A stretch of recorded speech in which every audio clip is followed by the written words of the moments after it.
The character of Vito Corleone wasn't born in a Hollywood studio. He was pieced together from the lives of America's most dangerous men. We think of him as this single, iconic figure, but the truth is, he's a composite, a ghost, assembled from the shadows of real-life godfathers. In this video, we'll pull back the curtain on the actual mobsters whose stories were stitched together to create cinema's ultimate patriarch. You'll never look at The Godfather the same way again.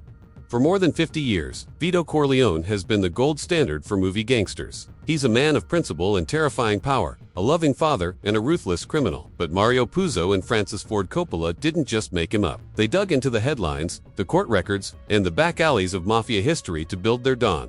The story of Vito Corleone isn't just one story. It's many, woven together from the rise and fall of the most powerful mob bosses of the 20th century. So, who were the real men behind the Don? Let's find out.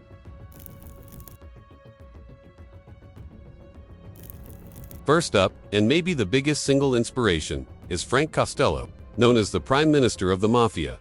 Costello wasn't your typical thug. He chose diplomacy over violence and built his empire on political connections, not just brute force. Like Vito, Costello was a master strategist who used his wits to play the game. He was a counselor, someone people came to for advice, and he famously discouraged his people from getting into the drug trade-up. Major plot point in The Godfather.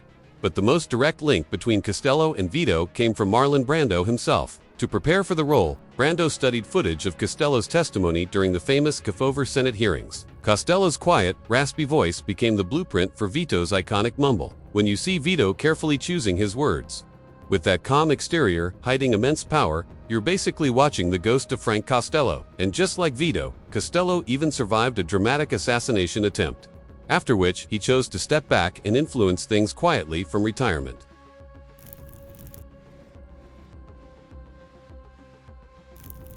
But Vito wasn't just Costello. Next, we have Carlo Gambino, a man who, in many ways, actually lived the life Vito Corleone had on screen. Gambino was a Sicilian immigrant who came to America and quietly climbed the ladder to become the head of one of New York's 5 families, an organization that would eventually be named after him. Known as the Godfather in real life, Gambino was famous for being a modest, low-profile guy. A lot like Vito, he ruled his family for decades, built up incredible power, and ran a huge criminal empire, all while avoiding the flashy lifestyle of other bosses. The parallels to Vito's life are almost uncanny, right down to the very end. Just as Vito Corleone dies peacefully among his tomato plants, Carlo Gambino died of a heart attack in 1976, a rare, peaceful exit for a man in his line of work.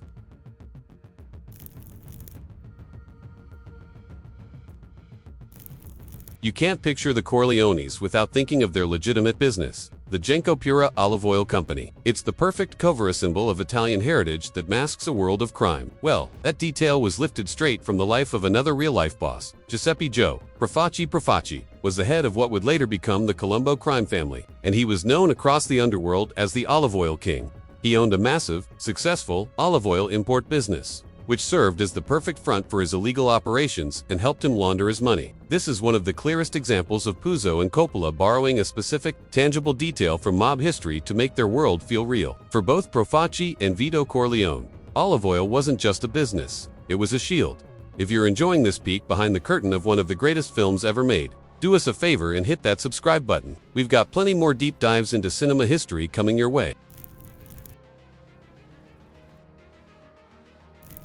The real-life inspiration doesn't stop with Vito. The tragic story of his favorite son, Michael, also has roots in reality. Take Joseph Bonanno, one of the youngest ever mafia bosses. He desperately wanted his son, Salvatore Bill Bonanno, to have a legitimate life. Just like Vito sent Michael to Dartmouth, dreaming of him becoming a senator, Joseph pushed his son to go to law school and stay out of the family business. But, just like in the movie, the family's pull was too strong. Despite his father's wishes, Bill Bonanno was drawn into the mob life, just as Michael was pulled back in after the hit on his father, and Michael's escape to Sicily after the restaurant murders. That was a classic mob move. Both Vito Genovese and Lucky Luciano fled to Italy to escape murder charges, living in exile until the heat died down back home.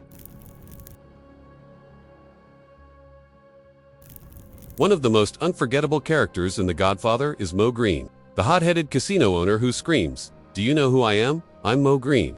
In reality, the man who invented Las Vegas was the Jewish mobster Benjamin Bugsy Siegel. Siegel was a charismatic and famously violent figure who used mob money to build the Flamingo Casino, putting Vegas on the map. The parallels with Moe Greene are undeniable. from their fiery tempers right down to their gruesome deaths. In the movie, M.O. Green is executed with a shot through the eye. In real life, Bugsy Siegel was shot in the head, and many reports claim the bullet blew out his eye. The message, in both fiction and reality, was brutally clear. Nobody is untouchable.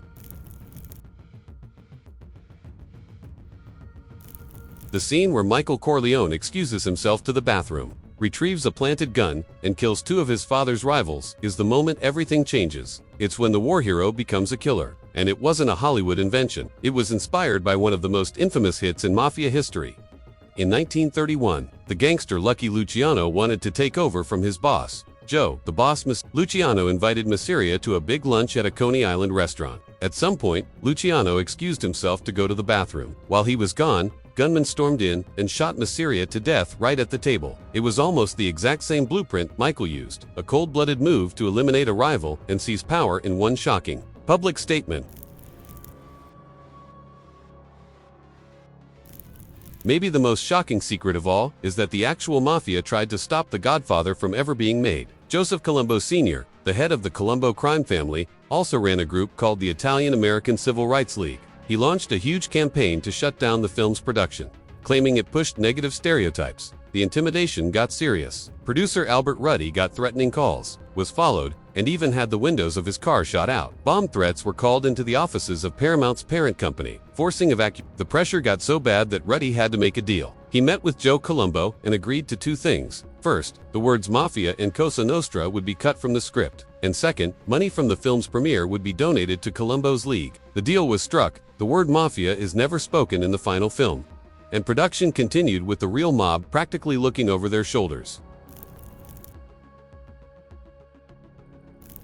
And finally, we have to talk about the horse. The scene where a studio head wakes up to find the bloody, severed head of his prize racehorse in his bed is one of the most horrifying moments in movie history. The shock feels incredibly real because, well, the head was real. Director Francis Ford Coppola hated the fake prop head the studio gave him, saying it looked phony. So, his crew found a horse that was already scheduled to be put down at a dog food plant. They arranged for the head to be sent to the set packed in dry ice. To get a genuine reaction, actor John Marley, who played the studio head, was never told they were using a real head. His blood-curdling scream in the final cut is the authentic terror of a man waking up to that grisly sight. It's a chilling reminder of how far Coppola would go for brutal authenticity.